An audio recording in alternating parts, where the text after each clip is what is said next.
Can you really blow a hurricane? Of course, by blowing fans at it. Or can you really stop a hurricane by shooting at it? With the latter, at least one Florida sheriff advising against it. But in this video, I'll show you exactly how much it takes to stop a hurricane. So Hurricane Irma, not only the most powerful hurricane in recorded history, it's also spawned some of the most powerful levels of stupidity. Like Rush Limbaugh saying that hurricanes are fake news, put out there by the leftist media pushing this crazy agenda of global warming. You know, because things like the surface temperature of the Atlantic is about 1 degree hotter than it was 100 years ago. You know, all those crazy leftists with their crazy agenda, also known as science. You know, the science that tells us that hurricanes gain their intensity from the heat of the ocean. So, having branded it all as sort of fake news, he then decides to evacuate when the hurricane starts heading his way. And he can probably be considered lucky in that another climate change denier, Milo Yiannopoulos. No, I don't believe in man-made climate change at all. But you don't? No. You don't believe in it? No, I don't think it's. I don't think we're affecting the climate significantly. No. No. No. So all those scientists, they don't know what the fuck they're talking about. If you take him at his word, which usually you have to do with a pinch of salt, claims that his house has been destroyed by Hurricane Irma. I remain hopeful for humanity and the planet. Not because I think we are going to drastically reduce carbon emissions in the next couple of years, but because climate scientists have proven to us that they are quite effective at predicting the polar opposite of what is actually going on. In a 2007 forecast report by the IPCC, they predicted that we would see more hurricanes and typhoons that were more intense with heavier wind speeds and larger peaks. The strongest Atlantic Ocean hurricane ever recorded. The people conducting research whose very job is predicated on the idea that climate change is an imminent threat. In Florida, Puerto Rico, and the U.S. Virgin Islands, all threatened by the most powerful Atlantic hurricane ever seen. For the headlines regarding Irma, unprecedented power. We've had 185-mile-per-hour winds now for 24 hours. That has never happened before in recorded history. Climate scientists have proven to us that they are quite effective at predicting the polar opposite of what is actually going on. Mayor is calling for a local state of emergency as the most powerful hurricane ever recorded in the Atlantic Ocean made landfall in the Caribbean. Hey, everybody, here's the latest on Hurricane Irma, still incredibly powerful. Cat 5 is 156 miles an hour. This is 185. In a 2007 forecast report by the IPCC. I mean, look, we now know the IPCC reports from the UN are, total horse. They predicted that we would see more hurricanes and typhoons that were more intense with heavier wind speeds and larger peaks. And he actually said that there was all that buzz going on, remember, before this storm happened, about it could be a Cat 6. Well, if you actually do the math, technically, it would be categorized as a Category 6 hurricane if there was such a thing. Climate scientists have proven to us that they are quite effective at predicting the polar opposite of what is actually going on. Hurricane Katrina was 100 billion estimated, Sandy 60 billion. And when you look at the amount of water damage, you look at the area covered, and you look at the aftermath. Yet 2013 was the quietest hurricane season in recorded history. That are going to last for weeks and months. But the extent of the damage, 52 inches of rain, the record rainfall, highest rain from a storm ever in the continental United States.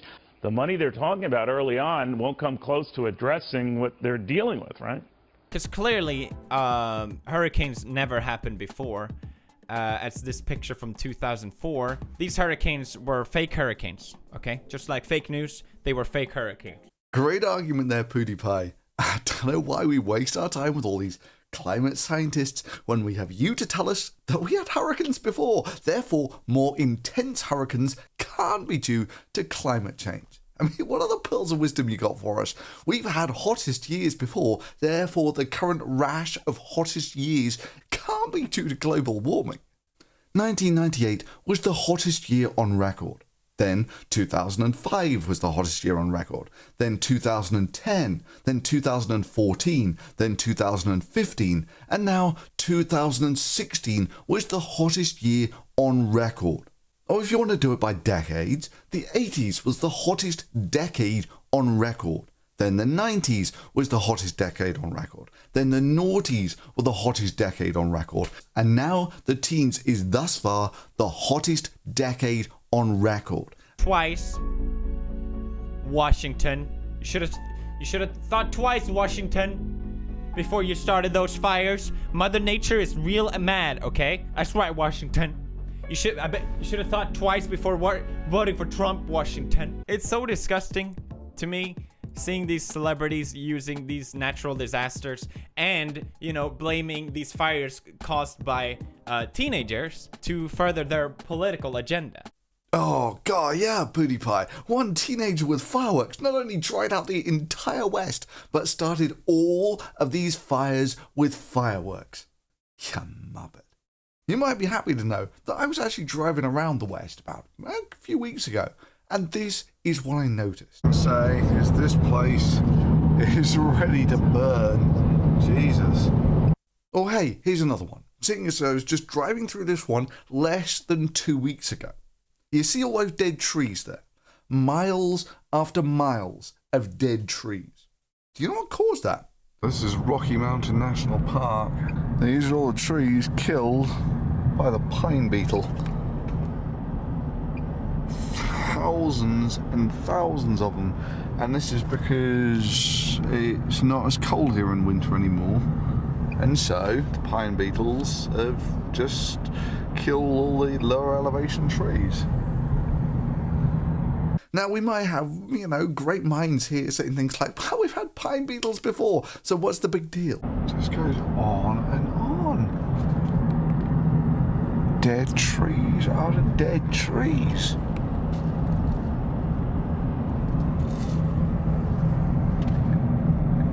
Holy smokes. Look at that. All of them. That's incredible. Tens of thousands of dead trees. Crap, more of them up ahead. And you drive about 400 miles northwest of the Rockies and you get to the Wind Rivers. Let's squirt up, and here I am in the Wind Rivers. And you just have to look around. Somewhere between half and 70% of the trees here are dead from the pine beetle. So in places like the Rockies and the Wind Rivers, they've turned mile after mile after mile of hillside into forestry graveyard. I'm not a big believer in man-made climate change. There could be some impact, but I don't believe it's a devastating impact. But no, I would say that it goes up, it goes down. I think it's very much like this over the years. We'll see what happens. We'll see what happens. Before you started those fires, Mother Nature is real mad, okay? That's right, Washington. You should have thought twice before voting. The United States will withdraw from the Paris Climate Accord. Well, I hate to be the stickler for reality here, but the reality is the atmosphere is heating up, and these are consequences of it. What you're looking at here isn't some freak one-off thing that you'll never see again. This is the new normal for the planet, and it'll be like this, or worse, for the rest of your life. And you might say, well, so what? Some forests die up in the mountains. Why should I care? Well, those are the trees that holds the snowpack that provides the water runoff for large portions of America. Now, I know you'd like to dismiss those with fact and reality on their side as sort of pushing some form of agenda. It's so disgusting to me seeing these celebrities using these natural disasters and, blaming these fires caused by teenagers to further their political agenda. But that's not how fact or reality work. It's for the rest of your life, whether you believe in it or not. And I know you'd love some sort of display of moral outrage will somehow mean that the Earth isn't warming. You know, whatever side of it may be, the fact that they use this, to me, is so fucking gross. But again, that's not how facts or reality work. And you know what? It probably wasn't the smartest of moves at this point in time to elect a retarded president who thinks that reality is just some sort of conspiracy. I think that there'll be little change here. It'll go up, it'll get a little cooler, it'll get a little warmer like it always has for millions of years. I don't believe that what they say, I think it's a big scam for a lot of people to make a lot of money. I mean, we said early Tuesday that this would be the costliest natural disaster in American history. Global warming, I mean climate change. Let me explain a little more. To be a science denier at all to the current climate change coalition, you merely need to be skeptical of any one of these four things. Number one, that the Earth is warming. Yes, Steve. That's right. The reason that you get labeled a climate change denier or a science denier, but not just by the Climate Change Coalition, whatever the hell that is, but by anyone who can tell fact from fantasy, is because the actual data shows the Earth is warming. You see how that works? You deny science, and for some completely weird and unexplained reason, you get called a science denier. Now, I know what you're thinking and or saying to your computer screens. Who are you? That's me.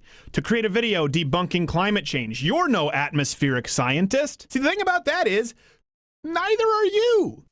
Yes, Steve, but I can read a graph. You see, I look at a graph like this and correctly read it that the Earth is warming. While you look at a graph like this and say, I'm not so sure whether this shows whether the Earth is warming or not. Oh yeah, by the way, they call that the pause. Yeah, by the way, there was a complete and total dead stop to all global warming for over 15 years, and rather than readjust their models, current climate scientists employed by your tax dollars simply chalk it up to being the pause. Damn, you smugly sit there, gloating that Kilimanjaro hasn't completely melted yet. Look, see, it's got lots of snow. Just like contrary to Al Gore saying that Mount Kilimanjaro would have no snow within the decade, there's plenty of snow, still, year-round. Like this is some great debating point while glossing over the fact that it's lost some 85% of its ice mass. There's plenty of snow, still, year-round. Do we sometimes see it decrease? Absolutely. Anything close to catastrophic? Many scientists say no.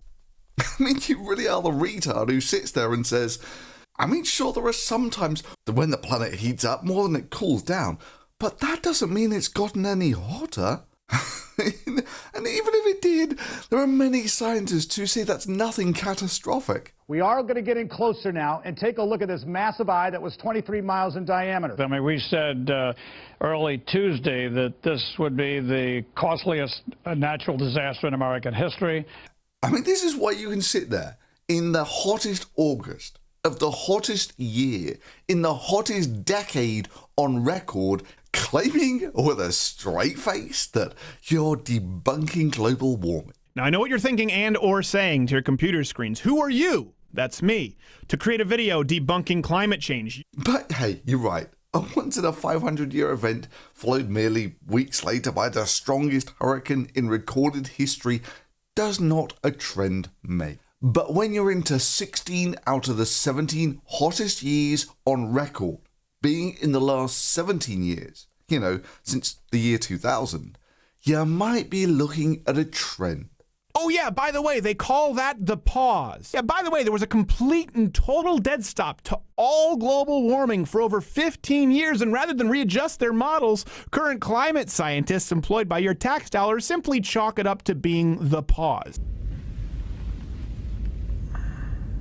And of course, if you dare to disagree with Stephen, you know, that he's simply denying reality here, then you're probably one of those crazy people who believes that gender is a figment of your imagination. Unless you accept all of those points wholesale, you are labeled a science denier by the same people who often push the idea that gender is merely a figment of your imagination. But that's none of my business. Nah, Steve, you get called a climate change denier by those crazy people that think that facts matter. Cute irony, of course, being that Stephen compares his critics to crazy people who just make up shit to fit their fantasy. You know, just to make themselves happy, while he's happily just making shit up to keep his own little delusional world happy.